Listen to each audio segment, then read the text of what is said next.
Bom, então chegando aqui, nossa, cara, nossa, hoje nós vamos de blindado até o centro de São Paulo, para conhecer a Galápagos. Nós vamos aqui com a parceria da Rhino, para justamente blindar aqui o patrimônio, com carro blindado, com o novo ETF de Bitcoin. Bora lá então. As definições de transporte de aplicativo foram atualizadas. Então estamos aqui na Rhino, indo lá para o centro de São Paulo. A Rhino basicamente é um serviço premium aqui de São Paulo, que tem carros blindados com um serviço extremamente excelente para muito mais conforto e segurança.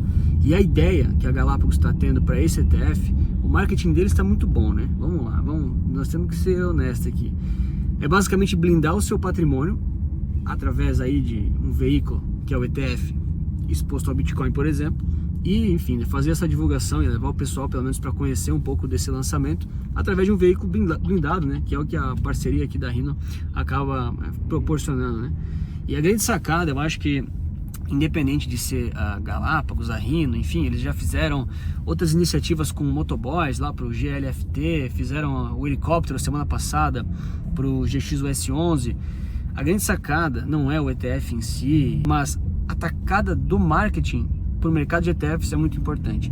A gente vê como, por exemplo, tanto o fundo imobiliário tem marketing muito forte, muito bem feito, tanto o fundo multimercado tem estruturas muito bem desenhadas para distribuir, mostrar, apresentar, e os ETFs têm um marketing muito ruim. Eu vou me colocar nessa culpa aqui, porque, pessoal, a gente se esforça, mas comparado aos outros, né, os outros tipos de produtos de investimento, é muito difícil, tá? Então acho que fica o mérito aqui para a Galápagos pela iniciativa desse marketing. Realmente faz barulho, faz uma proposta muito diferente, é muito mais comentado, e claro, o seu trabalho como investidor, o meu para te ajudar, a gente vai avaliar se cada tipo de ETF, cada produto realmente tem aplicação. A gente sempre fala, nem todo ETF é bom e útil para você, mas com certeza algum é. Então fiquem aí com o ResultaCast especial com a Galápagos.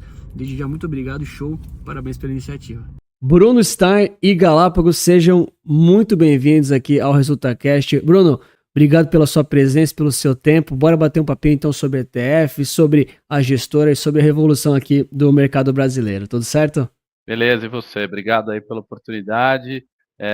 Galera, tamo aí, vamos lá. Bora. Pessoal, lembrando sempre que esse vídeo aqui não é uma recomendação de investimentos, nada que a gente fala aqui em relacionado à compra ou venda de ativos, a gente vai falar sobre o mercado, e lembrando muito, é sempre bem importante lembrar que eu, Anthony e a Resulta Capital somos 100% independentes, não temos vínculo com nenhuma gestora, banco ou corretora, e por isso a gente consegue conversar com tanta gente, e hoje a gente tem então a Galápagos aqui no nosso ResultaCast para bater um papinho, né? Então já comentem aqui embaixo que outra gestora vocês querem ver para a gente trazer e bater um papo. E hoje eu estou aqui então com o Bruno Stein, que está à frente aí da Galápagos, pelo menos uma parte de um braço, né, que é a questão dos ETFs. Então, Bruno, por favor, só presente-se um pouquinho para o pessoal entender quem é o Bruno, quem é a Galápagos, e aí a gente começa falando sobre o mercado de ETFs aqui do Brasil. Por favor, seja bem-vindo. Beleza, cara. Pô, obrigado. Cara, para mim é um grande prazer estar aqui, acima de tudo. Meu nome é Bruno Stein, eu nasci no Rio de Janeiro, fui criado em São Paulo, e aí estudei aqui minha vida toda, passei uma época nos Estados Unidos, então acabei me envolvendo aí. Eu estou há 30 anos no mercado de capitais aqui no Brasil, em alguns momentos fora, em alguns momentos com outras empresas aí americanas e tal. Mas eu estou há 30 anos no mercado e 20 desses anos com ETF. Então acompanho o ETF desde o começo, desde 2004, quando teve o lançamento do primeiro ETF, que foi lá o PIBB, né, com o BNDES e tal. Aí depois eu acabei indo para BlackRock, aí montei a operação da BlackRock aqui no Brasil, quando a BlackRock adquiriu a iShares, né, que isso é uma coisa que poucas pessoas sabem, a BlackRock não montou a iShares, né? Quem montou a iShares foi Barclays, e aí a BlackRock entrou, e aí depois passei pelo Itaú, passei pela AllianceBernstein, que é uma outra gestora americana também, aí passei pela Global X ETFs, que é uma empresa americana que foi comprada pelos coreanos, que também faz os ETFs aí. Depois tive uma passagem pelo Safra, também trabalhando lá com ETFs, e agora acabei me juntando a Galápagos para fazer um empreendedorismo aí dentro do mundo de ETFs, aproveitando que pessoas como vocês agora estão ganhando muito destaque, né? E essa independência e todos esses modelos de negócio agora que permitem com que os produtos mais eficientes sejam os vencedores e não necessariamente os produtos que pagam melhor rebate ou coisas desse tipo. Então, nesse momento é que os ETFs acabam ganhando muito espaço, né? Então, cara, pô, muito bom estar nessa iniciativa de vocês. Também já fiz aí minha sugestão de outros gestores para vocês falarem, né? Porque o importante é falar de gente boa e falar de ETF, o mercado tem que viver disso, né? Então, enfim, acho que é um pouco isso. Então, maravilha, maravilha, show demais. Bom, ô Bruno, vamos só entender então, basicamente, um pouco dessa revolução toda que o mercado brasileiro está vindo e também de como a Galápagos e vocês pretendem impulsionar e ajudar nessa transformação brasileira aqui do mercado de ETFs, né? Para quem viu agora, o vídeo começou justamente com um corte de um evento presencial que teve lá em São Paulo, né? Eu sou do Sul, enfim, o pessoal sabe. E a Galápagos fez o gentil convite para mim ir até lá, conhecer um pouquinho da sede deles também, de produto específico de Bitcoin, enfim, vamos falar um pouco mais para frente. Mas vocês vêm com, enfim, uma proposta muito recente, muito nova, porque a Galápagos ela é uma casa tradicional, já tem há muito tempo, tem enfim, vários braços, mas em termos de ETFs é uma coisa meio nova, né? Tá começando agora, né? Uma coisa recente e já está vindo com uma proposta de fazer um certo barulho, né? Alguma coisa não muito convencional do que a gente vê, por exemplo, dos concorrentes. Eu sempre falo bastante dos concorrentes, tá? É nada pessoal. Não, Então, claro. e por que essa visão nova, por que essa inovação toda? De quem que é essa ideia? Conta para nós, por favor. Não, vamos lá, cara. Como eu falei, eu estou há 30 anos no mercado, 20 deles com ETF, já lancei ETF em 5 casas diferentes, né? Então já apertei lá o sino da B3 por 5 casas diferentes. E nessa evolução toda de 20 anos do mercado, eu acho que primeiro a resposta curta porque a Galápagos acreditava que esse era um negócio, que acredita, né, que é um negócio que vai crescer muito, e a gente acabou conversando. Eu tinha um projeto de fazer um empreendedorismo dentro do mundo de ETFs, com tudo que eu aprendi nesses 20 anos, né? Como eu brinco sempre, né? Todos os erros que eu cometi nesses 20 anos, você aprende muito e aí a gente consegue ter um caminho assim na cabeça se for montar um novo negócio, né? A gente sempre brinca, né? O empreendedor dificilmente acerta de primeira, né? E aí eu que já fiz muita coisa e eu tenho uma visão assim de como que o negócio de ETF acaba funcionando. E aí teve um alinhamento muito grande de visão de projeto e eu acabei me juntando aqui a Galápagos para fazer isso. Então, eu acho que tem duas partes aí. Primeiro, contar a história do que eu acho que está acontecendo no mercado de ETFs, porque aí vai ficar muito mais fácil entender por que a Galápagos, né, está entrando nesse negócio. A grande verdade é que difícil é entender por que alguém não entra nesse negócio nesse momento, né? E não é só gestora, não, né?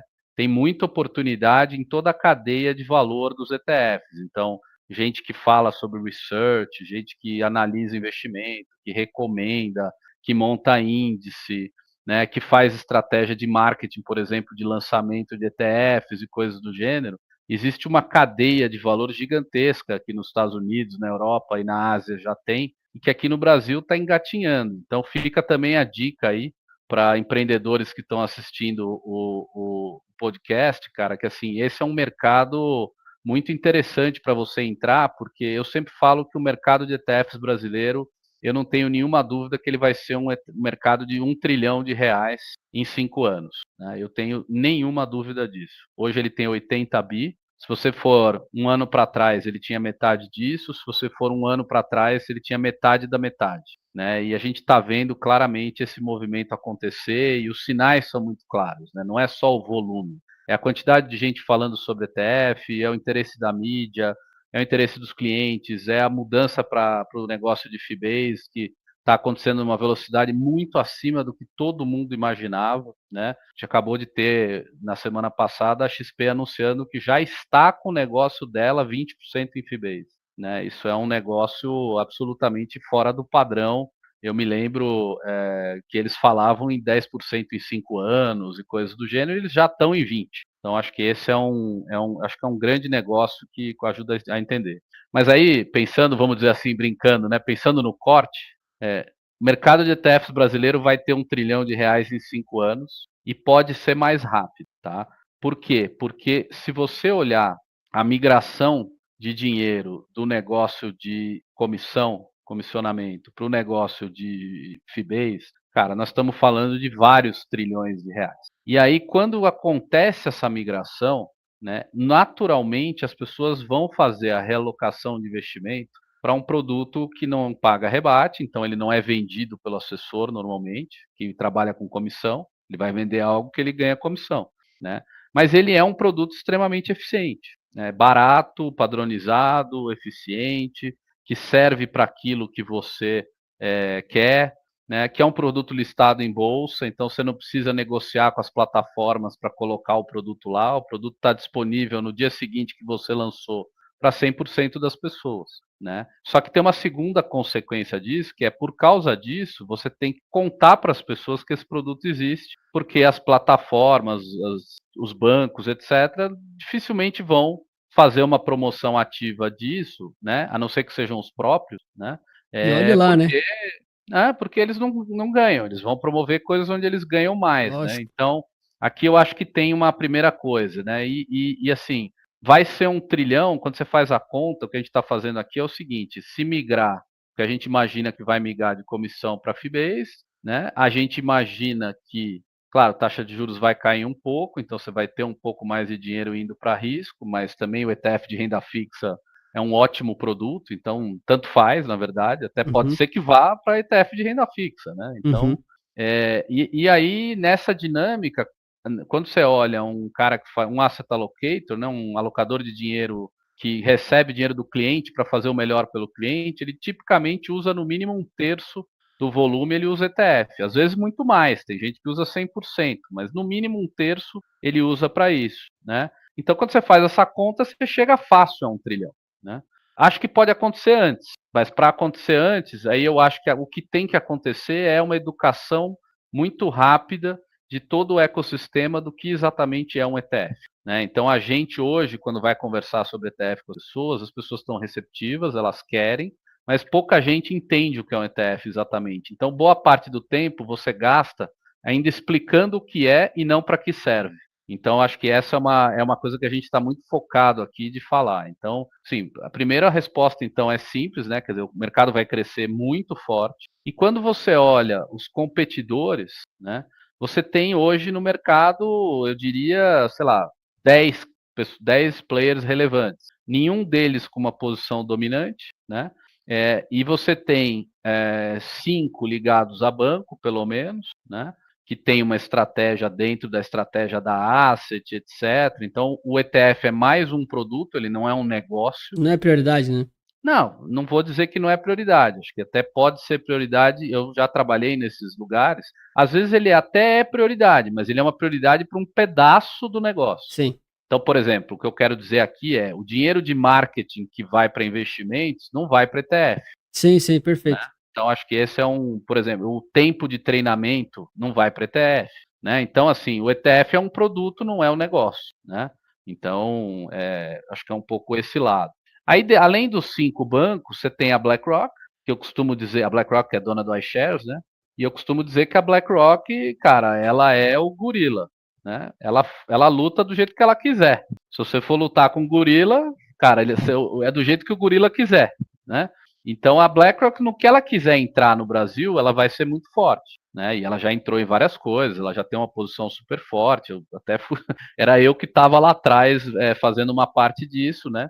Mas eu acho que tem um ponto interessante que é, cara, a BlackRock ela é parte de de um grupo muito grande no mundo. E aí ETF é uma enorme prioridade para a BlackRock, mas não necessariamente Brasil é uma grande prioridade para a BlackRock. Ela é uma prioridade, tá? Mas não é onde ela vai colocar toda a força da operação dela. E aí você tem outros aí independentes, né? E eu sempre falo que quando eu falo de ETF, e eu brinco sempre, né? Nunca converse com alguém sobre ETFs que só fale dos seus próprios ETFs.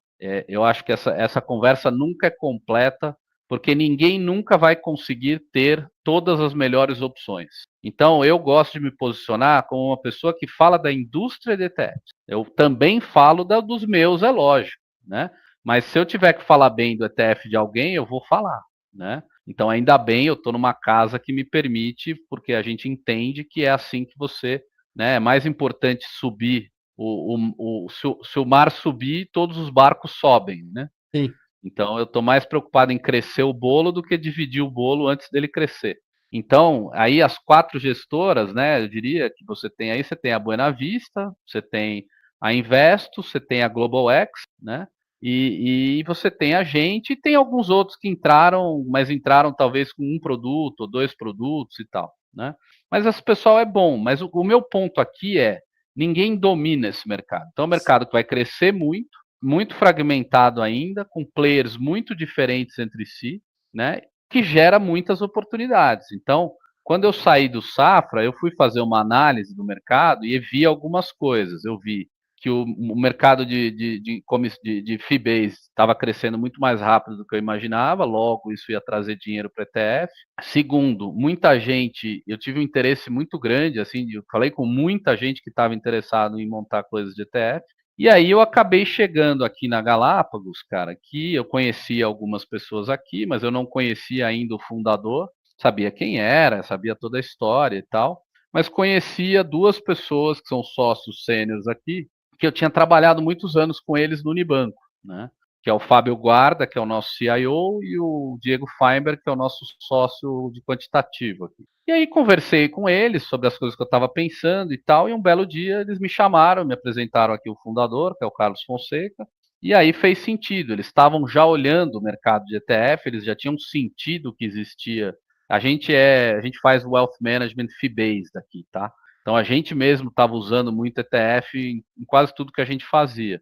E aí eles, pô, a Galápagos foi fundada em 2019 e o nome Galápagos é intencional para fazer referência ao Darwin e à seleção natural, né, que é a ilha onde o Darwin teve toda a inspiração, observando as espécies endêmicas e tal. Então, a Galápagos ela é um negócio de entrar em negócio, ela é uma private partnership, é uma sociedade, né, os sócios estão aqui no negócio, e ela investe em negócios que são a evolução natural do mercado de capitais, né? E aí, nesse momento, eles acharam que ETF era um caminho, conversaram com muita gente, né? Aí, acho que teve um fit aí de projeto, né? E aí, me juntei à casa e a gente lançou o nosso primeiro ETF dia 9 de outubro desse ano. Estamos agora já com alguns produtos e temos vários aí para sair também. Agora, aí eu acho que tem uma questão interessante, falando aí do desenvolvimento do mercado, que é o seguinte, eu quando fui analisar, né, o posicionamento, eu achei que faltava um tipo de gestão, um tipo de produto, na verdade, que era, quando lancei muitos produtos na minha vida, eu acabei percebendo que o ETF que acaba funcionando é aquele ETF que foca em resolver um problema bem feito de um grupo de clientes grande, É verdade isso aí. né? E não um ETF que tenta resolver muitos problemas de muitos tipos de cliente, né? Então, o que eu decidi? Que faltava um emissor de ETFs focado no alocador, né? E por que, então, aí, por que eu me interessei muito pela Galápagos e a Galápagos se interessou muito por mim? Porque a Galápagos é um grande alocador. Então, aqui dentro da Galápagos tem 35 bi de reais em três bolsos diferentes, vamos dizer assim. Uhum. Tem o bolso de Wealth Management, né, que tem gestão de fortunas, que tem uns 16, 17 bi. Tem um outro bolso que é gestão e consultoria de investimentos para institucionais, fundos de pensão, seguradoras e tal. E tem um outro bolso que é uma gestora e uma gestora de cash de empresa. E aí a minha cabeça foi muito, assim, para você começar um ETF, é sempre importante você já identificar um primeiro usuário desse ETF. Uhum. Senão, cara, é muito difícil, o ETF fica sem liquidez desde o começo, e aí o negócio não anda, né? E aí, qual é a lógica aqui? Temos as ideias, né? Eu tenho várias ideias, e quanto mais a gente conversa com vocês e com o mercado e faz eventos, por isso que eu estou participando de muitos, né, podcasts, eventos, assim, eu estou realmente ficando fora aqui, conversando com o investidor, conversando com o cliente para identificar a demanda, né? E aí, quando a gente identifica, por exemplo, uma demanda, então os nossos 3 produtos, né, da onde saíram? A gente tem aqui umas, sei lá, 80 ideias de ETFs que podem ser lançados, e aí a gente senta com o diretor de investimentos de cada um desses pedaços, né, do Wealth Management, do institucional e da parte de gestão, né, de caixa, de fundo e tal. E aí, se um deles tem interesse por uma das ideias, a gente lança. Se ninguém tem interesse, não importa quão genial for a ideia, não vou fazer. Porque eu parto do pressuposto que se os alocadores que estão aqui dentro não têm interesse, provavelmente outros alocadores também não vão ter interesse naquele momento. Isso é legal. Vou fazer um parênteses, Bruno. Fazer um parênteses, tá? Parênteses é o seguinte, a galera gosta muito de fazer alguns comentários e pedir, pô, Anthony, pede pra eles um ETF de petróleo, pede pra eles um ETF de prata, pede um de bronze, cobre, sei lá, tá? Tô dando exemplos aqui.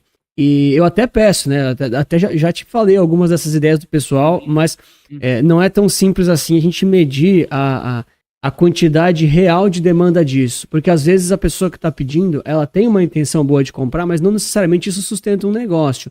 Então, para quem está assistindo aqui, acho que é bem legal ter essa visão do negócio, porque como a indústria de ETFs ainda não é tão grande assim, não tem tantos investidores, não tem tanto dinheiro de fato agora, nem todo produto pode sair, porque senão alguns morrem na praia. A gente já viu vários, enfim, encerrando o fundo, sendo incorporado, né? Então, a preocupação assim que o Bruno está tendo, e faz todo sentido, poxa, será que se eu criar isso aqui, vai ter alguma utilidade? Né, para mais gente, ou será que só vou atender uma ou duas pessoas? E isso, de fato, cara, tem que ser olhado, né? Senão vira uma gestora de produtos que ninguém quer e aí, naturalmente, enfraquece o mercado, né? No final das contas, é isso. E tem duas coisas aí. Primeiro, antes de qualquer coisa, por exemplo, eu falei que eu tenho 80 ideias, né? Na verdade, eu poderia ter 500 ideias, mas as 80 são aquelas que são minimamente viáveis sob o ponto de vista de investimento. Quer dizer, dá para fazer. Não adianta eu querer fazer, por exemplo, sei lá, um ETF de terreno na Lua, cara. Não tem terreno na Lua, não dá para comprar, entendeu? Então tem que ter liquidez, tem que ter algum tipo de. Você precisa de uma coisa real. Então essa eu acho que é a primeira coisa, né? E precisa dar para montar um ETF. Então, isso já é o meu primeiro filtro. As ideias que eu levo para a galera aqui já tem um filtro disso, eu já acho que são coisas factíveis, tá? E aí depois tem o segundo, e aí só um ponto importante que é o seguinte, cara, eu preciso que tenha utilidade imediata para um tipo de cliente grande, porque na hora que pega a liquidez no ETF, outros clientes começam a ter outras utilidades para ele, tá? Então, eu acho que esse é o que eu não posso. Então, o que eu quero dizer? Talvez eu vá lançar 20 ETFs nos próximos 12 meses, e desses 20 ETFs, cara, 4 ou 5 vão dar certo. Uhum. Então, mesmo fazendo o que eu estou fazendo, você vai ter um índice de mortalidade de produto razoavelmente grande. Mas aí tem dois pontos importantes. Quando você encerra um ETF, você não gera estresse, você não gera problema para o investidor, né? E vamos lá, encerrar um ETF é quando realmente não tem interesse nenhum. Porque deixar um ETF lá, né, funcionando, não é caro. Uhum. Caro é um pouco mais caro lançar, mas ter o ETF, ele tem vida própria, então não tem problema, tá? Isso é uma coisa. E aí tem dois dados que eu acho legal dar. Nos Estados Unidos, que é um lugar onde já faz 30 anos que o mercado de ETF está se desenvolvendo e tal, este ano foram lançados 1.000 ETFs, esse ano de 2025. Eu acho que daqui a 3 anos, desses 1.000, vai ter uns 100 que deram certo. Uns 500 vão ser fechados e os outros 400 vão ficar ali de lado, entendeu? Sim. Lá É já passou a quantidade de ações, né? Tem mais ETF do que ações listadas. Né? E eu sempre falo isso pro pessoal, acho que eu até já falei em outra parte desse próprio podcast, mas tem muitos ETFs, nem todo é bom para você como investidor, vários não têm utilidade, talvez tenha para uma outra pessoa, para uma outra classe, para um outro tipo de perfil.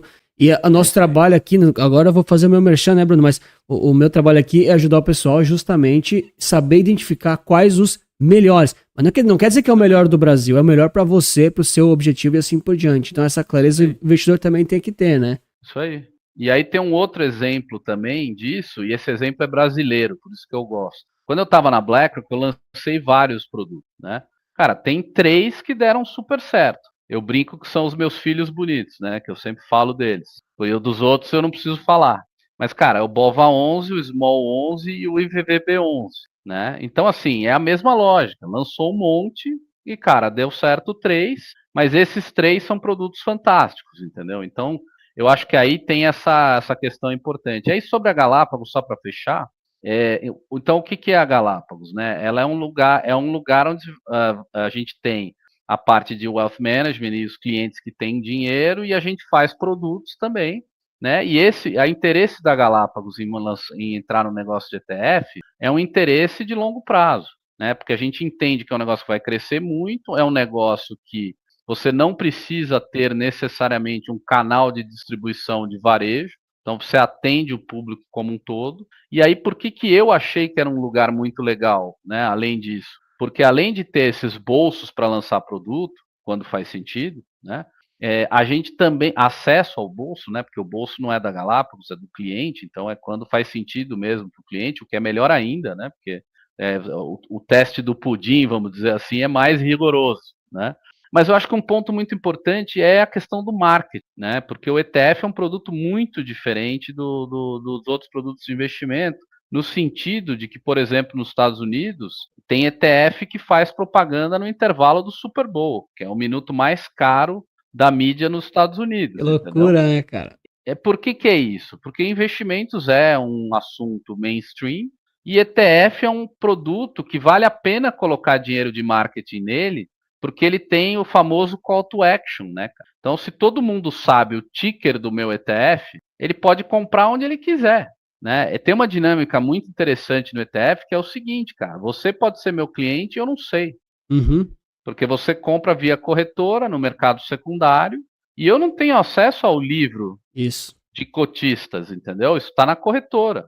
Então, ele tem uma dinâmica muito diferente, porque ele não é uma coisa linear. Eu falo com você, você tem que abrir uma conta comigo para investir, e eu vou saber que você tem posição ali, se você resgatar, eu vou saber que você resgatou. Então, não é assim. Então, cara, tem uma necessidade muito grande de conteúdo, de ficar falando sobre as coisas de uma forma ampla. Então eu brinco que você, enquanto no produtos tradicionais de investimento você tem que ter uma infantaria de vendas para falar do produto, no ETF isso não é suficiente. Você tem que ter, na verdade, uma artilharia de marketing, falando muito e mantendo esse assunto vivo com conteúdo de qualidade, com acesso, com contato com quem faz conteúdo de qualidade, research, etc., para que isso se multiplique. E aí eu tenho que ter uma estrutura inbound de tratar quem chega aqui com dúvida, quem quer saber as coisas e etc. Então é uma lógica muito diferente, cara, muito interessante. E aí tem uma última coisa que eu queria falar aqui pro teu público, cara, nesse momento específico, né? Que é o seguinte, cara, quantas pessoas você acha que tem no mercado brasileiro, Antônio, profissionais, tá? Que entendem de ETF efetivamente como negócio? Tem que chutar um número aqui, acho que Cara, olha, não tem 100. eu ia falar de 100 a 500, assim, ia dar um range grande, assim, por É menos. segurança. É menos. Tem muito assessor, consultor, etc., gerente de banco e tal, que sabe falar de ETF. Sim, mas não é Não é disso que negócio, eu né? estou falando. Não é Tá? Eu estou negócio. falando do cara que está no negócio de ETF. Então, Uhum. é o cara que faz marketing de ETF, é o cara que faz conteúdo de ETF, é o cara que faz produtos, a parte de operations, distribuição, etc. E aqui tem um ponto para mim que é fundamental, cara, que é isso que eu queria falar aí para tua galera, que é o seguinte, cara, se vai ser um mercado de R$ 1 trilhão em 5 anos, cara, vai ter um choque de oferta muito grande de profissionais ETF. Então, talvez até para a galera mais jovem, uma galera que está querendo procurar um caminho e tal, não sei o quê, cara, entre no negócio de ETF, estude isso, se envolva, porque esse negócio vai ser gigantesco e as pessoas não sabem e não entendem. Então, a quantidade de oportunidade para a pessoa, como profissional, como empreendedor, como prestador de serviço, cara, essa cadeia vai ser uma cadeia gigantesca, cara. Então, eu acho que e eu gosto muito de falar disso, cara, porque quanto mais gente entrar, melhor, Eu também acho. né? E eu acho que é uma mega oportunidade. A gente está vendo um monte de gente, cara, que está se direcionando para esse caminho. A gente, você mesmo, a gente está falando aqui porque você está vendo um ângulo que você acha que o negócio vai. Porque faz sentido, porque é bom Isso. e tal, e porque é um bom negócio também, entendeu? Uhum. Então cara, eu sou viesado, lógico, né, cara? Eu sou um grande.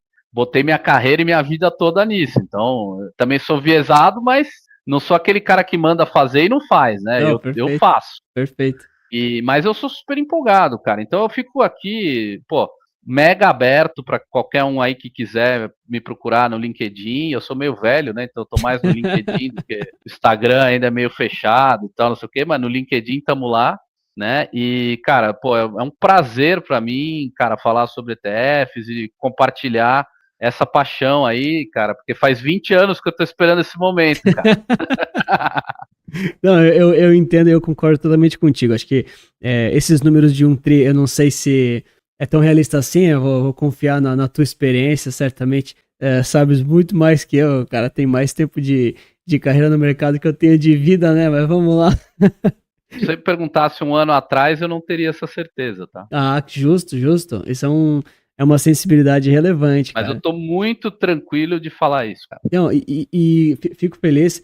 E da mesma forma que você também dedicou a carreira a isso, também está sendo a minha escolha, né? Eu, enfim, né, quando fiz meu movimento, também acredito muito nessa transformação toda. E de fato é um bom negócio, mas também é muito bom para o cliente. Eu sempre bato muito Isso aí. nessa técnica. É muito bom para você que é investidor, porque, cara, você sabe o que tem lá, qual que é o preço, qual que é o custo. Você não vai, né, não vai ter pegadinha, não vai ter surpresa. Então, eu olho muito para essas vantagens e eu acho que é muito Não vai ter sustentável. promessa falsa. Isso, É muito exatamente. importante. Por isso que eu falo, as pessoas têm que falar de ETF, não dos seus ETFs. Justíssimo, perfeito, perfeito. Ô Bruno, e também deixar aqui um parabéns aí, né? Novamente, já falei isso em outras partes desse próprio podcast, tá? Mas acho que o marketing que a Galápagos vem fazendo tem sido realmente muito diferente, tá? Então, seja lá com os motoboys, seja, né, com o voo de helicóptero, seja com o blindado, enfim, com a volta toda, eu acho que esse movimento de fazer o barulho, claro, a gente pode discutir se as outras gestoras vão fazer mais barulho ou menos, mas o fato de fazer barulho eu acho muito importante. E eu vou fazer meia culpa aqui, porque para nós aqui que fazemos um marketing indiretamente do mercado, do negócio em si, é muito difícil a gente concorrer com os fundos imobiliários, com os fundos multimercado, com os emissores de crise, crase individuais, tá? Eu bato nessa galera toda, tá certo? E querendo ou não, o ETF precisa mais disso, senão nunca vai chegar aos ouvidos do grande público. Sempre vai ser um negócio muito institucional, os caras falam muito complicado, é muito difícil de entender. Então acho que tem todo o mérito aí, a iniciativa de vocês, que pela primeira vez eu vi uma coisa tão diferente assim, né? Já foram 3 na sequência, então realmente acho que é uma aula para nós. Eu mesmo tenho que melhorar muito meu marketing pessoal aqui para falar mais de ETFs e assim por diante, cara. Cara, obrigado. Eu acho que eu vou te falar que eu também estou muito surpreso e muito feliz com a qualidade das coisas que o pessoal de marketing aqui, aí já não sou eu, tá? Sim, sim, sim. Uma turma muito boa aqui, que acho que você conheceu algumas das pessoas. E o pessoal é craque, cara. O pessoal é craque. O que eu passei foi um briefing que eu falei exatamente isso. Falei, cara, o produto tem umas qualidades importantes, cada um deles tem uma qualidade específica que talvez seja legal destacar. Daí eu falei, cara, o LFT, eu vou falar aqui do produto, mas o GLFT11, que é o que a gente fez, a gente pegou você sabe o que é Ilemídia, não? Talvez isso é uma coisa meio velha. Você sabe essas televisões de elevador, Sim, de sim. prédio comercial? Sim, sim. Normalmente é de uma empresa aí que chama Elemídia e tal, Aham. que é a principal que faz isso. E aí teve um cara aqui em São Paulo que fez uma startup de moto com televisão ao Isso. invés da Do caixa, né? baú, Onde o né? cara leva Ao invés no do baú, baú, no isso. baú, isso aí. E aí esse cara estava lançando o serviço, o pessoal aqui do marketing ficou sabendo, e eu tinha dito que o GLFT11, ele fazia basicamente, cara, gestão de caixa e ele entregava uma coisa exatamente muito simples, que é o cara, você botar o dinheiro ali por 30 dias e tal, e não ter o IOF, né, de curto prazo, né, que é uma das vantagens do ETF de renda fixa. Uhum. E aí, o pessoal pensou e falou, cara, entregar LFT, não sei o que, e pensaram, falaram, cara, vamos pegar essas motinhos, né? E aí pegaram as motinhos, pegaram 4 motos, enveloparam, colocaram lá o negócio do GLFT11 no baú, e aí deu super certo. Botaram para rodar aqui pela Faria Lima, contrataram um videomaker, né? E aí mandaram para alguns influenciadores que, cara, repostaram espontâneo. A gente não Uhum. pagou, né? A gente ficou super surpreso. Não, aconteceu. Né? Aí o outro era o GXUS, que é o nosso produto de ações globais sem Estados Unidos, né? Que a lógica é, cara, pô, Estados Unidos, o pessoal gosta de comprar bolsa internacional, mas Estados Unidos talvez ficando um pouco caro depois de tanto rally, e tinha gente querendo comprar bolsa sem Estados Unidos. Aí a gente falou, cara, aqui é para abrir horizonte, abrir cabeça e tal, fazer coisas diferentes. Aí você fala, pô, você está falando de mundo, você está falando de abrir a cabeça. Aí eles fizeram uma parceria com o pessoal lá da oh meu Deus, esqueci o nome da empresa, cara, Era da Fly, né? Flapper. Flapper, isso.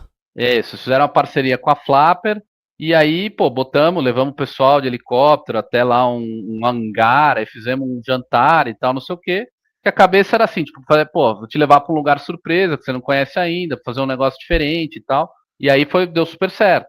E aí o último, cara, que a gente lançou foi o GBIT, né? GBIT11, que nada mais é do que um ETF aqui que compra o maior ETF de Bitcoin lá no mundo, que é a BlackRock. Cara, e aí a lógica é comprar Bitcoin com segurança. Daí, como você sabe, né, eles fizeram uma parceria lá com o pessoal de carro blindado, que você foi pro evento com segurança, como o GBIT faz. E, cara, é muito bacana você trabalhar assim, porque eu sempre falo que o mercado financeiro e tal faz muito marketing pensando muito no conteúdo e pouco na audiência. E o que a gente fala é pouco relevante, cara. Então, quando você leva para o mundo que o cara tá vendo no dia a dia e você faz uma associação, cara, isso é muito mais forte, você fura a bolha e alcança muito mais gente. Então, essa a lógica. E eu aprendi muito isso com o mercado americano de ETF. Uhum. Quando eu cheguei aqui, por exemplo, a primeira pergunta que a Rebeca, que é a nossa head de marketing, fez, falou, quem que faz isso bem no mundo? Aí eu falei, tal empresa, tal empresa, tal empresa, tal empresa. Ela falou, então tá, me dá 2 semanas. Aí ela foi lá, estudou, falou, cara, já entendi o estilo, e aí a gente resolveu fazer, e claro, e aí, o bom também é que assim, é uma marca que já gosta de marketing, que já investe, que tem uma imagem um pouco mais jovem, mais descontraída, ainda que sofisticada, e que também a gente gosta de fazer, né? A gente sempre fala que para você fazer marketing bem feito, a empresa tem que ter coragem, né, cara? Porque para você furar a bolha, você às vezes toma uns riscos aqui e ali, da coisa não sair exatamente como você quer e tal, mas não tem outro jeito. E o jeito que você falou, cara, eu acho que é muito certo, assim. Os ETFs, por não pagarem rebate, né?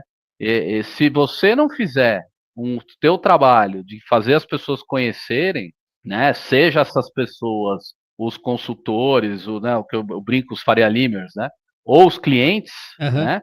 Mas no mínimo a galera que trabalha com investimento tem que conhecer. Uhum. Então essa é uma outra coisa. Eu sempre falei aqui, falei, nosso cliente no marketing são os 50 mil advisors que tem aí no mercado, né? E por que isso e não o cliente final? Porque o cliente final, o bolso tem que ser muito maior para conseguir chegar, né? Então, tomara que um dia alguém, né? E eu nem me importo que não seja eu. Faço aqui, inclusive, um desafio aí para os meus concorrentes que estiverem vendo, cara, que eu adoraria ver a galera fazer muito mais do que a gente, cara. Porque a classe de ETFs crescendo, Exato. todos os gestores e todos esses prestadores de serviço e gente em volta vai ganhar, entendeu? Então, cara, pô, B3, a B3 poderia fazer um negócio gigante, tá? Pô, a gente tá falando com eles lá, tá? Eu tô dando umas cutucadas. Toda vez que eu faço uma coisa, eu mando lá. Falo, e aí, cara, duvido você fazer mais. A gente fica falando, cara, porque assim, eu não tô preocupado, cara. Eu Sim. adoraria que o Itaú, a XP, BTG, Nubank, Bradesco, Banco do Brasil, Caixa, meu, adoraria que essa galera começasse a pegar um pedacinho daquela cota de mídia que eles fazem lá Uhum. e começasse a falar de ETF, cara. Para mim seria maravilhoso. Para o meu business não poderia ter uma coisa melhor do que isso, entendeu? Eu vejo da mesma forma, cara. Tipo, como eu falo pra pessoa física, né, a última ponta, ainda mais tô tanto na internet, eu vejo que, por exemplo, lá o Primo Rico, né, os maiores influenciadores aí do Brasil, enfim, tem o Raul Sena também, um investidor sardinha, né, Sim. que tem os próprios ETFs, tá lançando mais um recentemente também. Quanto mais essa galera que, enfim, né, é de mídia pra pessoa física, quanto mais eles falarem de ETF, melhor pra mim, melhor pra classe, melhor para meus outros Nenhuma concorrentes. Cara, é melhor pra todo mundo. Então, Nenhuma dúvida. eu também vejo isso muito dessa forma.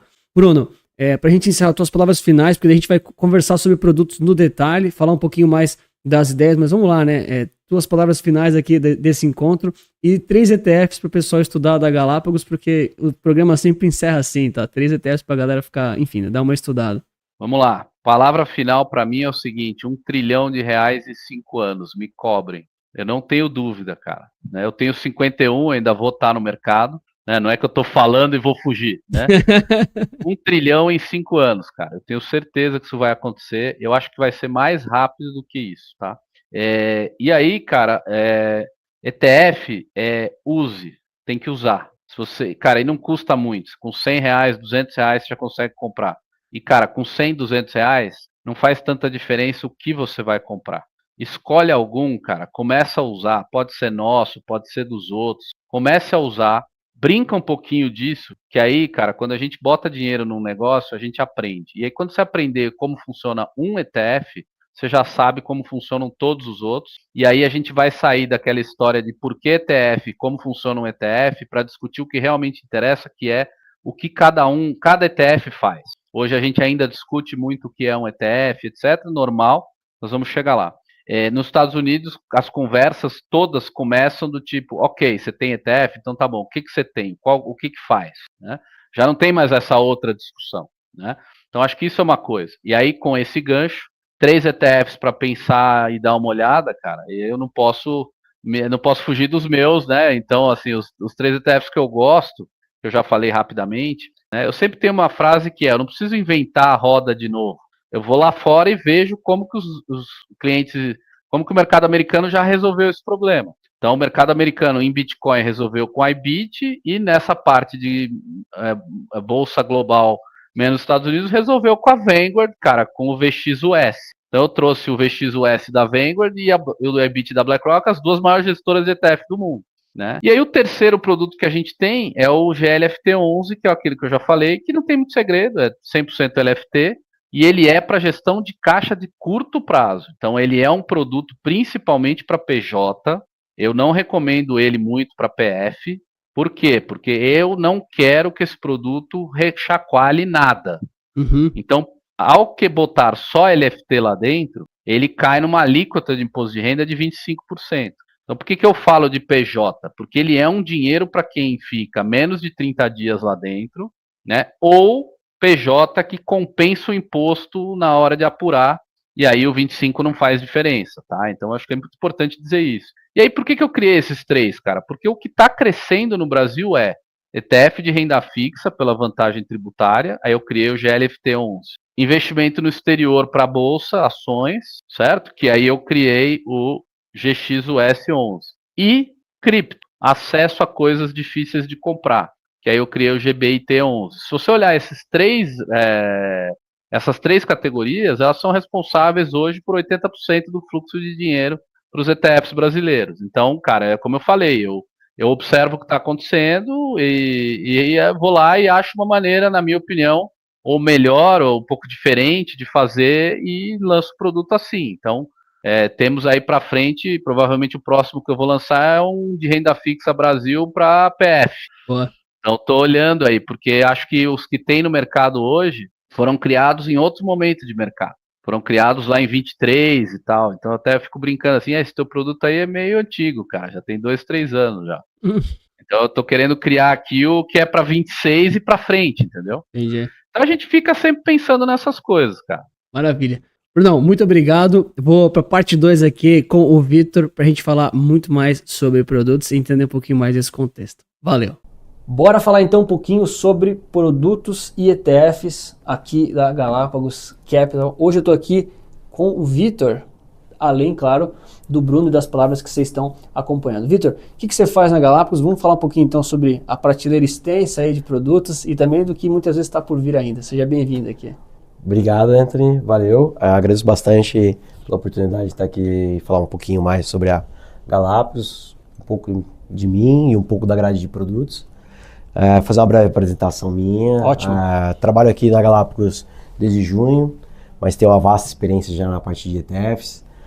Tive a felicidade de ser um dos pioneiros na indústria de ETFs de renda fixa. Lancei em 2018 o Fixa 11. Anteriormente trabalhei com o PIB 11 lá no Itaú, no início, nos primórdios dos ETFs, então eu tenho uma vasta experiência.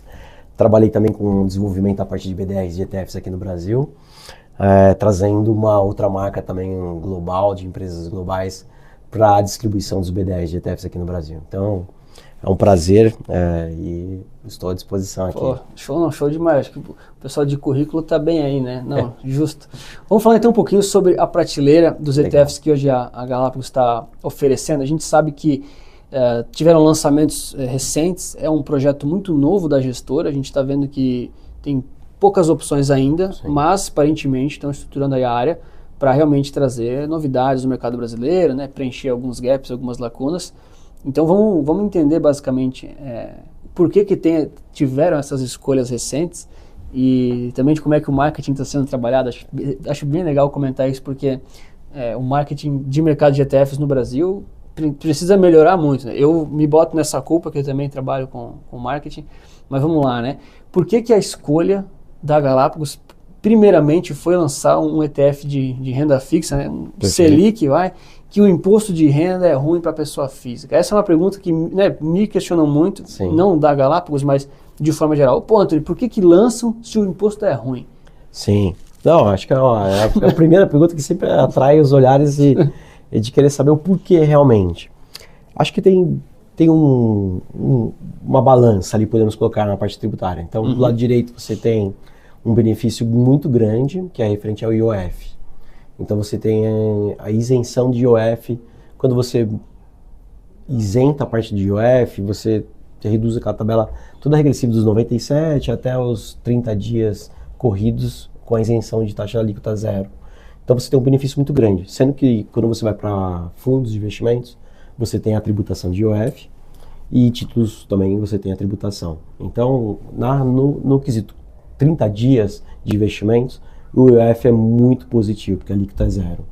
Quando você vai para a tributação, que você comentou que é a parte do imposto de renda, eu diria na minha visão, quando criaram a tributação específica de ETF de renda fixa, qual que foi o olhar, né, da aprovação da lei? Você retirar o come-cotas, ou seja, aquela cobrança de 15% antecipada a cada semestre. Então você vai ter uma redução do seu patrimônio referente ao seu ganho de capital, né, nos 6 meses, mas o governo não abriu a mão da alíquota, né? Então a alíquota para fundos de duração de curto prazo, que é o caso do GLFT 11, ele tem uma tributação desfavorável que é 25%. Então você tem uma opção ali de, eu não pago come-cotas dos 15% de curto prazo, porém eu tenho os 25% tributado no resgate. E aí eu acho que você tem que fazer uma matemática, um cálculo ali para saber se realmente ele é benéfico ou não. Então, por exemplo, se você vai fazer um investimento de curto, médio prazo, com a tributação de 25%, ela é desfavorável mesmo.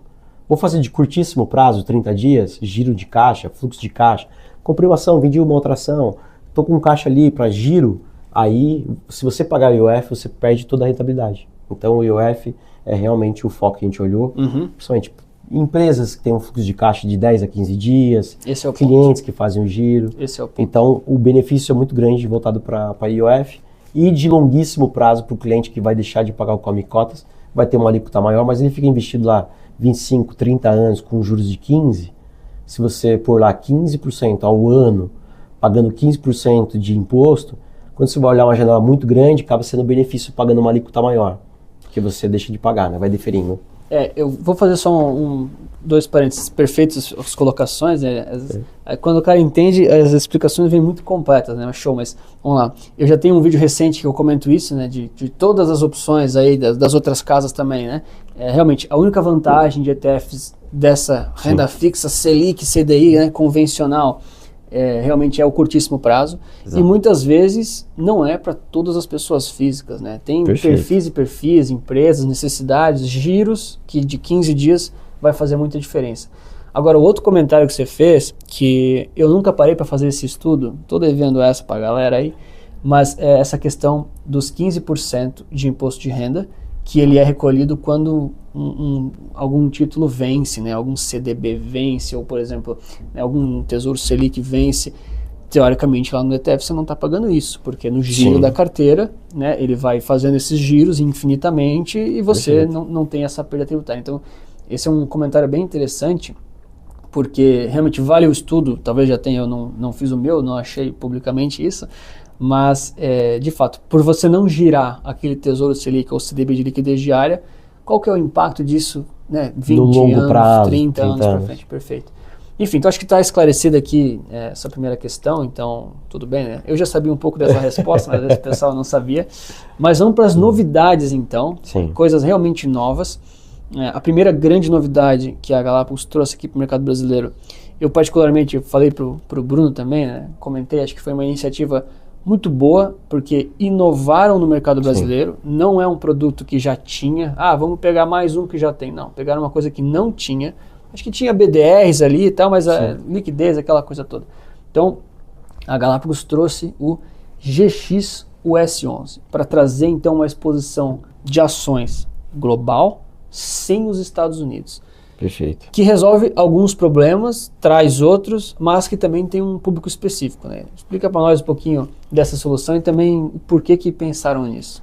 Olha, quando a gente parou para pensar sobre o produto, a gente olhou na grade de ETFs que tinha no Brasil, na grade de ETFs que tinha lá fora e faz um comparativo, né? O que você já tem que é muito convencional no mercado global e o que você tem aqui no Brasil que ainda não está sendo distribuído. A gente olha basicamente... Essa pergunta é muito boa. É muito boa. O que já funcionou lá fora que aqui ainda não tem? Exato. E provavelmente vai funcionar também, né? Exato. Se eu tivesse uma gestora, eu só ia fazer essa pergunta, cara. Essa é a linha de raciocínio. E é trazer realmente produtos que venham complementar em mais do que você fazer aquilo que já existe. Então, trazer um S&P 500, já existe. Já tem vários, né? Históricos e derivados, já criaram até um S&P 500 em reais, né? Que é com o futuro, não com os ativos finais. Então, a ideia foi realmente trazer o que o americano, que é um mercado super desenvolvido de ETF, pioneiro, ele olha e fala assim, o que eu aloco já do meu ETF, que dá em torno, que a gente olha assim, é um ranking de 20 a 100 maiores ETFs americanos. Dentre esses 20 maiores ETFs americanos, 86% já alocam nos Estados Unidos. Então, o americano comprando as empresas americanas, investidores globais comprando nos Estados Unidos. Exatamente, E a gente olha ali na lista dos 20 maiores, quem que vem logo no primeiro modelo de diversificação global? Vem exatamente o Global Equities ex-US. Isso. Então, é um investidor americano buscando a alocação fora dos Estados Unidos. E falamos, por que não do brasileiro que já tem uma alocação muito maior no mercado americano não poder fazer a alocação no mercado global?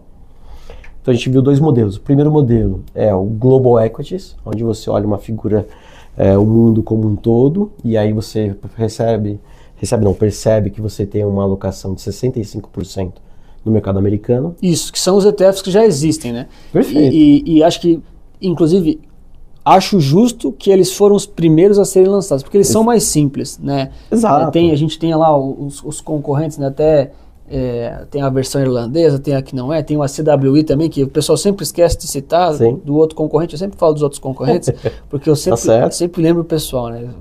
Já falei isso antes, durante esse vídeo, mas a Resulta Capital é 100% independente, né? Por isso que a gente consegue falar com tantas casas diferentes, né? Mas agora, realmente, afunilando, né, para as opções, vieram com uma abordagem de mundo sem Estados Unidos, que é uma coisa que não tinha ainda. Exato. E duas estratégias a gente olha que você pode usar o produto. Primeiro, a pessoa que só tem US, então tem o S&P 500 e quer diluir um pouco aquela posição sem precisar reduzir. Então eu tenho lá 50 mil reais investido no S&P 500, não quero reduzir a exposição, ele pode aumentar um pouco a exposição global ex-US. E aí que é interessante, né? Global ex-US, você fala, pô, quanto tem de emergentes? Ásia, Europa, Estados Unidos, Brasil, quanto que tem? Pô, o Brasil tem 1%. Tem. É 1%. Então, quem tem posição de Bovespa também, ele é complementar tanto na parte de diluição US quanto na exposição também Brasil. E, então, já vou querer ampliar meu escopo de diversificação. Eu não tenho exposição, porém eu quero começar a montar hoje. Qual que é mais fácil? Será que eu compro só global? O global você vai seguir uma única regra hoje, que é 65 e o resto 35 mundo. Será que seria mais legal eu comprar o S&P 500 e mais o Global Equities? Pô, se o Global Equities agora está andando bem, por que eu não posso comprar mais o Global Equities e reduzir? Você mesmo ter o gerenciamento ali, lógico. Sim. Nada muito difícil, mas com premissas, e você consegue ali balancear seu portfólio, consegue fazer uma alocação mais fácil com 2 tickets, né, com uma exposição global. Perfeito. Acho que está bem claro, vamos só destrinchar talvez para quem não entendeu tudo, mas um ETF que tem o mundo todo, sem os Estados Unidos, basicamente serve para as pessoas que, 2 tipos de investidor, né? O primeiro deles, já invisto nos Estados Unidos, ainda não invisto lá fora, mas se essa pessoa compra um VT, um World 11, a CWI, né, WRA, que seja, você vai estar comprando mais Estados Unidos ainda. Então, quando você já tem Estados Unidos, ou já tem Brasil, ou qualquer coisa, e compra o mundo todo, você vai sobrepor, vai comprar mais ainda. Qual que é o problema de comprar o mundo e os Estados Unidos? Você já tem muitos Estados Unidos no mundo todo. Se fosse só Brasil, se fosse só Brasil era até tranquilo, né? Eu tenho aqui um pouquinho de BOV, mas eu vou comprar agora o World 11. Você está sobrepondo ali o Brasil, só que é tipo 0,6, é muito pouco, né? Sim. Beleza. Então, para um investidor que precisa de mundo, mas já está meio cheio de Estados Unidos, não quer se desfazer, é uma solução. E também, para quem ainda não investe e não quer seguir a metodologia direta da exposição global, enfim, daí dos N metros. Realmente, de novo, um produto que não tinha no Brasil ainda, né? Isso é muito, muito válido. E Anthony, se me permite aqui, assim, claro. A gente olhou nessas últimas décadas, as últimas 2 décadas, o mercado americano num boom tecnológico. Você pega hoje o S&P, ele tem não é um problema, mas ele tem uma semelhança igual a gente tem aqui no Ibovespa, uma alta concentração nas 10 maiores empresas. Então, as 10 maiores empresas americanas hoje concentram 35% do índice do S&P 500. E aí, você fala, poxa, quando eu aloco globalmente, ex-US, o que eu vou comprar? Eu sempre falo, né? São temas interessantes. Parte de semicondutores, por exemplo. Os Estados Unidos está fazendo parte de reshoring. Então, você não tem essa exposição de semicondutores no US. Você busca fora do US. Onde que está? Por exemplo, empresas que produzem máquinas e manufatura de produção de semicondutores. Onde que ficam? Ficam na Europa. Quem produz semicondutores? Taiwan. Taiwan, né? Então você consegue capturar toda essa parte de crescimento de semicondutores através dessa alocação. Quais são os principais bancos, além dos americanos, os famosos europeus? Sim.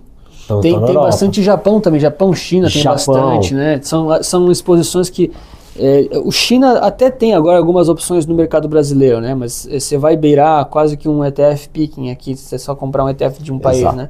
Mas são exposições a países que não tem fácil, não tinha, né? Nas opções da B3 a gente está falando, né? Lá fora tem de tudo, a gente sabe, né? Sim. Enfim, então acho que foi uma iniciativa muito boa, realmente, de inovação. E agora, enfim, por último, em dezembro, até onde a gente sabe, não sei, as novidades aí, tem então uma exposição ao Bitcoin. Essa eu fiquei particularmente curioso, porque essa já tem bastante, vou pegar no pé aqui, cara, não vou deixar de graça, o pessoal sabe que eu cobro. Por que lançar mais um ETF de Bitcoin, sendo que já temos várias opções, né, diversas aí? Eu gosto muito da tese de Bitcoin, tá? Então, cuidado com o que tu vai falar, senão eu vou ficar magoado. Brincadeira. Mas assim, já tem tantas, né? Sim. Aí eu entendo que toda casa quer ter uma solução, talvez seja isso, não sei. Ou então tem alguma grande diferença, liquidez, enfim. Como é que funciona, né, o GBIT 11?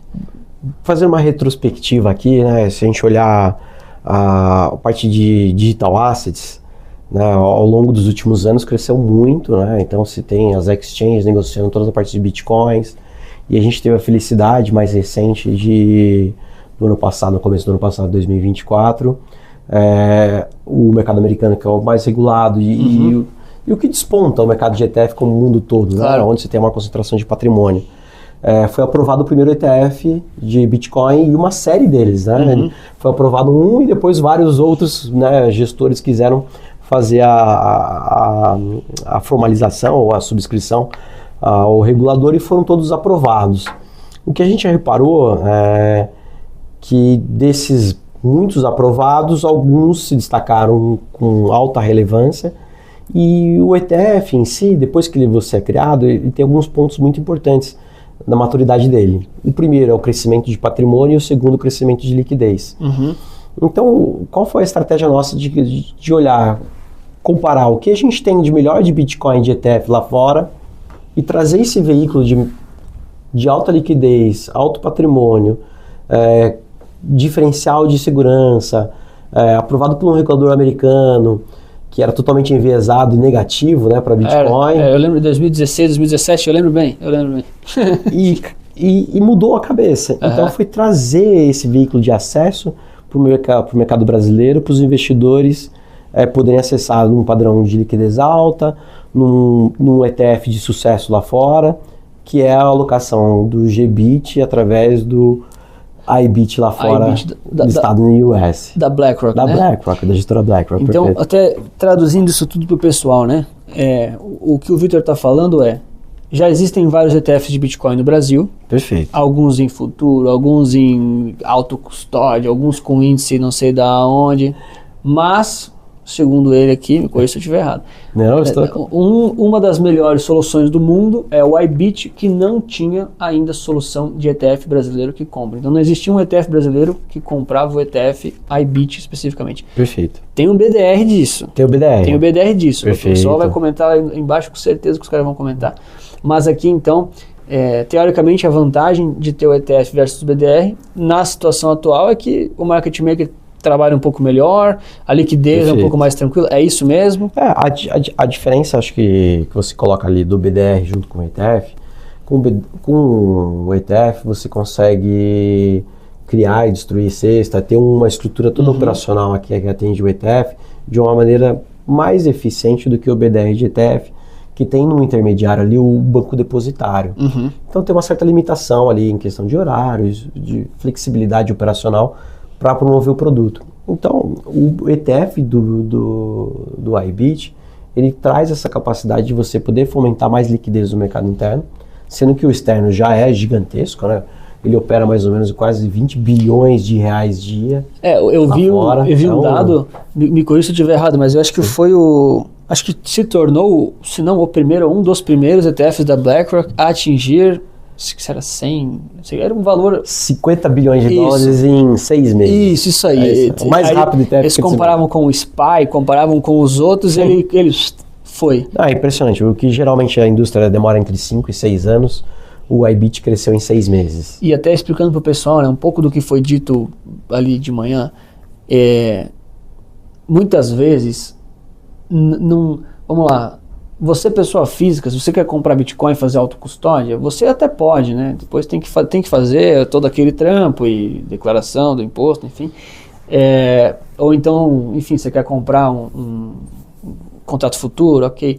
Mas muitas vezes existem fundos ou existem estruturas de investimentos que não podem sair comprando qualquer cripto, qualquer país, em qualquer coisa. Mas às vezes podem comprar ETFs. Sim. Porque o ETF é um mercado regulado, ele tem um controle. Então, quando um ETF é lançado e tem um crescimento absurdo de valor de mercado, né? Não a cota, né? A quantidade de dinheiro que entrou lá, né? Patrimônio líquido. O fluxo Isso. de captação. Como foi o caso do Bitcoin, significa que, claro, o investimento aparentemente gera interesse nas pessoas, mas tinha uma demanda reprimida, né, do próprio mercado. Às vezes não era só de pessoa física comprando, eram fundos, fundo de pensão, institucional, um fundo multimercado muitas vezes queria fazer uma exposição, falando dos Estados Unidos, tanto nem falando do Brasil, queria fazer exposição. Cara, o cara não podia ir lá na Binance e comprar Bitcoin com um fundo multimercado, não sei, acho que a SEC não deixava, enfim. Então, o que o Victor está nos falando é que o iBit, que é é um dos primeiros ETFs de Bitcoin e o mais bem sucedido, vamos dizer assim, em termos de AUM, né, patrimônio líquido, esse é o diferencial que a Galápagos está pensando para esse produto aqui no Brasil. Essa é a diferença, então. Essa é a diferença. É basicamente você trazer um acesso a um nível muito competitivo. Ele tem uma taxa também de 0,20 aqui local. A taxa total será de 0,45, né? O fundo lá fora cobra 0,25. E trazer esse acesso para cá, porque é o que eu comentei no começo. A gente olha o que se tem lá fora, o que se tem de sucesso, e o investidor brasileiro tem que ter acesso a esse sucesso lá fora, né? Então é uma maneira nossa de trabalhar e de trazer essa democratização para o investidor brasileiro localmente poder acessar. Não, justo, maravilha. Acho que dos 3 produtos aí disponibilizados, acho que está bem claro, né? O pessoal conseguiu entender a ideia da gestora, né? A visão deles. Vou deixar aqui alguns comentários por alto, né? Pra você deixar anotado para levar para o time para dar uma estudada, que Legal. O pessoal comentou e falou, Anthony, pede. Pessoal, da mesma forma que eu pedi para outras gestoras fazerem o VTX USA, aparentemente alguém fez aquilo. Talvez eu peça para o Vitor alguma coisa e outro faz, né? Mas vamos lá. O pessoal gostou bastante do GX US. Sim. E eu acho que era uma das maiores. Falei pro Bruno, era uma das maiores oportunidades para quem é de gestora fazer uma coisa que realmente, cara, tava faltando. Mas o pessoal falou, pô, Anthony, tá muito correlacionado com os Estados Unidos mesmo assim. O desenho é o mesmo, tem correlação. Eu fui lá ver e realmente tem um pouquinho. Então, Sim. Talvez para deixar anotado nas ideias, alguma exposição não tão correlacionada. Anthony, sim. Qual? Cara, daí daria talvez algum fator específico, talvez alguma coisa mais emergente, talvez pesos iguais, não sei, porque eu não fiz o estudo que funcionou lá fora. Não tive o tempo, né, cara? Sim, mas eu também não tenho gestora. Não. E se teve essa conversa muito assim nos últimos 2 anos no mercado americano, do próprio S&P, né? Com aquela alta concentração. Eles puxam tudo também, né, cara? Porque pensa que o investidor americano, teoricamente, ele olha a parte de equities, de ações, com mais profundidade, com mais tempo do que nós. A gente tem uns juros aqui a 15, lá fora eles têm uns juros a 4. Não, claro. Eles têm modo portfólio de construção 60-40, a gente aqui é mais 90-10, né, digamos assim, 90 ainda fixa, 10. Então, essa provocação é muito boa, porque realmente você olha, por exemplo, o S&P pesos iguais, global pesos iguais fica um pouco difícil, porque ele já é muito diluído, né? Os 10% maiores empresas do Global Equities, ele já está concentrado ex-US, né? Sim. Em 10% das empresas. Ótimo. Mas é uma boa provocação. Eu não fiz o estudo, por isso que eu só estou repassando as ideias, né? E aí eu sei que vocês devem ter uma planilha longa com várias ideias lá, né? Mas de fato foi uma observação que o pessoal fez e é relevante. Mas realmente S&P com pesos iguais é uma que também não tem. O RSP, né? É o mais famoso lá fora. Esse é interessante, eu sempre comparo os dois. O S&P e o RSP é bom dar uma olhada. Mas de qualquer forma, assim, acho que a inovação que vocês estão fazendo é show, né? E também, de novo, reforçar o marketing, né, cara? Porque para cada novo produto, os caras estão fazendo uma divulgação muito, muito diferenciada, né? Acho que da mesma forma que os fundos imobiliários têm uma estrutura de distribuição de marketing que eu estou falando, né? Sim, estratégia de marketing de você realmente conhecer. Exatamente. Chegar ao cliente ponto final. As vantagens, as desvantagens, enfim, né? Da mesma forma que tantas outras, fundos convencionais também, cara, um CRI, um CRA, da mesma forma que isso é divulgado, falta o pessoal dos ETFs fazer lição de casa. E eu vou me botar nesse barco de quem tem que fazer melhor, tá? Tô aqui com o pessoal, mas, cara, a gente tem que melhorar, porque senão, realmente, o povo nunca vai entender, nunca vão valorizar, enfim. É importante, né? Aqui do DNA da Galápagos é a evolução constante, né? E então a gente acredita realmente não só na evolução constante do mercado financeiro, mas também numa evolução constante de comunicação, de marketing, de como fazer o approach de produtos, de criação e atender a demanda. A gente está em constante evolução, né? Acho que isso faz uma parte do nosso DNA e agradeço aqui pela... Maravilha. Elogio na equipe de marketing, que é bem criativo mesmo. Até nós aqui da área da asset dentro de produtos fica surpreendido aqui com as atividades de marketing. Não, ótimo, justo. Então, para encerrar a tua visão pessoal aí do mercado de ETFs brasileiro, o que é agora, o que vai ser, para a gente terminar aqui com chave de ouro? Acho que vem numa espiral muito positiva, assim, eu que estou há mais de 20 anos aqui na indústria de ETFs, vejo que os últimos anos uma espiral muito positiva dentro das áreas dos consultores, utilizando cada vez mais os instrumentos. Vejo os concorrentes ou parceiros, até colegas de trabalho dentro dessa indústria, se movimentando de uma maneira para se posicionar bem no mercado. Então, acho que a grade de produtos, você vê, nos últimos 5 anos tinham 40 ETFs. Hoje a gente está quase 200, chegando na barreira de 200. Patrimônio crescendo bastante exponencialmente. 50% em um ano, né? Mais ou menos. Exato. Agora, né? Então, realmente, você percebe que um novo filme está sendo feito para os ETFs. Eu até falo, é bom apagar o passado, vamos começar a olhar daqui para frente, né? O passado ali, ele foi um pouco mais devagar, lento, etc. É que assim, eu vou fazer só um parênteses, tá? É que pro pessoal que está vendo agora, a maioria da audiência aqui, até a maioria dos investidores de ETFs do Brasil, são investidores que começaram a investir em ETFs de forma recente. 1, 3, 5 anos já é raro, tá? Sim. Agora, a gente tá ouvindo o cara do PIB11, né? Entendeu? Exato. Então ele tem um viés do tipo, pô, lá atrás isso aqui era muito travado. Por isso que ele diz, vamos apagar a história lá de trás, porque ele tem esse viés. Você que tá chegando agora, tá com os olhos talvez mais tranquilos, mas eu entendi esse ponto, né? Eu também acho que daqui pra frente é com brilhante. certeza. A gente acha que, olhando a indústria de fundos, que você tem no Brasil, é uma das 10 maiores do mundo. Então o ETF com certeza deve ser muito representativo, como a gente é representativo. Vai migrar um pouquinho daquele valor, né? Qualquer migração que você seja um pouco significativa, ela já vai crescer muito. Exatamente. Tá falando de trilhões. Exatamente. Dos 9, 10 tri, cara, se 5% migrar, cara, cresce 10 vezes o negócio do ETF. E não é difícil. Produtos bons, competitivos. Aumento da consultoria também no Brasil. Aumento da consultoria. Interesse dos clientes. Marketing. Uma coisa que eu olho também que é legal, Anthony, hoje muitos dos clientes têm contas internacionais, por exemplo. E a porta de entrada para o mercado americano, que é onde que você tem a conta internacional, são os ETFs. Então trouxe muito do educacional, do cliente. Quando chegou nos Estados Unidos, falou que ETF. Aí olhou, experimentou, gostou e falou, nossa, mas eu não tenho isso no Brasil.